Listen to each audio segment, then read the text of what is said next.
इंद्र कौन है? इंद्र अभिमानी था। इंद्र को अभिमान था कि हम राजा हैं, हम जल की वृष्टि करते हैं।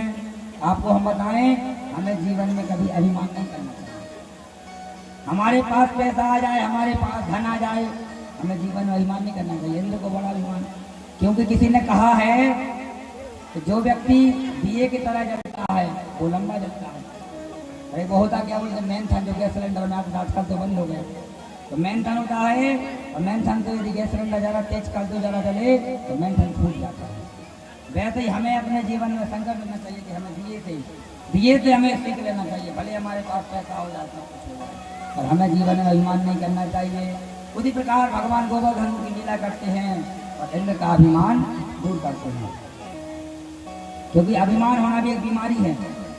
किसी को यदि घमंड हो जाए बहुत बड़ी बात है। हम बता दें, किसी को पद का नशा, किसी को दौलत का नशा, किसी को सुंदर होने का नशा। नशा भी कई प्रकार के होते हैं। किसी ने गाया है कि सारे सब्जी उजाड़ते देखे हैं, उजड़ों को भी बसते देखा है, जो कभी अकड़ कर चलते थे उनको भी झुकते देखा है।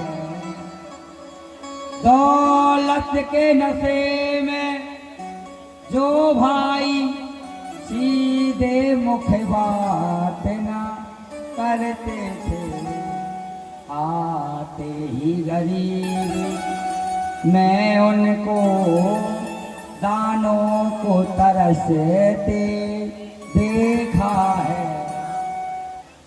तो हमें जीवन में कभी अभिमान नहीं करना चाहिए, क्योंकि समय का भरोसा नहीं, कौन कब राजा बन जाए, कौन का भिखारी बन जाए, ये किसी को पता नहीं। आप सब लोग जानते, सब विद्वान बैठे हैं। संक्षिप्त में इतना ही, इंद्र का अभिमान हो गया और हमें जीवन में अभिमान नहीं करना चाहिए। देखा है, एक के साधे सब सधे, सब साधे सब जाए। हमें जीवन में एक नहीं करना चाहिए, एक होना चाहिए, एक होना चाहिए। सुखदेव जी वर्णन कर रहे हैं कि राजन, दीपावली का समय आया, सारे ब्रज में वृंदावन में उत्सव मनाया जा रहा था, तैयारी की जा रही थी पूजन की।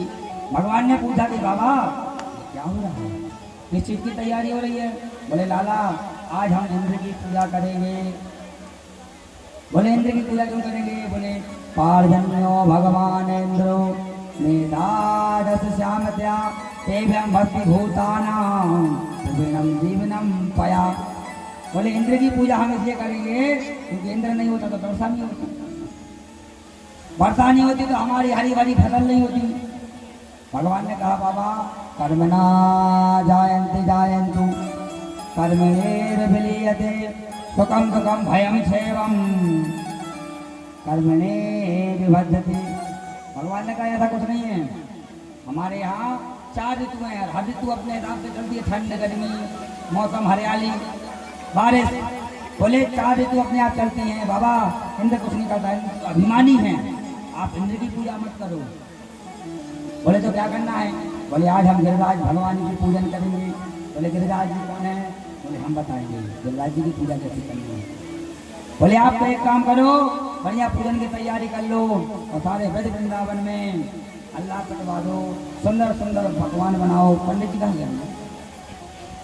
पंडित जी आ जाइए, थोड़ा सा ब्रज गोवर्धन महाराज का पूजन करवा दीजिए।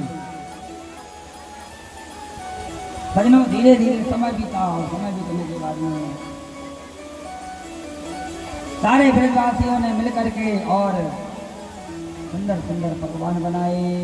और चंद की खीर था, मोहन और खुरमी, खीर खजरा जलेबी कलाकंद बालूशाही बनाई। सुंदर सुंदर पकवान 56 प्रकार के व्यंजनों को बनाया।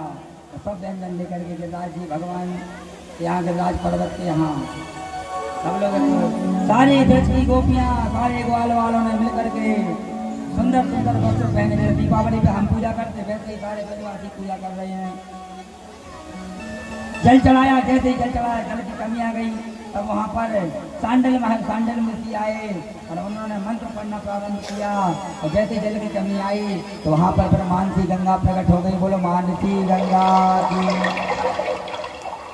और मानसी गंगा प्रकट हुई तब ब्राह्मणों ने वहाँ पर मंत्र पढ़ना चालू किया। हरि ओम महा सहस्र तीर्था पुरुषः सहस्राक्षः सहस्रपात भूमिगुं सर्वप्रतिष्ठादशांगुलम महा। पुरुष सूत्र से पूजन किया जा रहा है। तत्पश्चात भगवान सबसे पूजा करवा रहे हैं, सबको लेकर परिक्रमा करवा रहे हैं। आइए हम भी अपने मन से वही गिरिराज जी के यहाँ चलते हैं। बोलो भागवत भगवान की। तो तेरे सब संकट मिटे जाए कटे जाए तू पूजा कर गोवर्धन की। तेरे सब संकट मिट जाए तू पूजा कर गोवर्धन की। तेरे सब संकट मिट जाए कट जाए तू पूजा कर गोवर्धन की। तेरे सब संकट कट जाए मिट जाए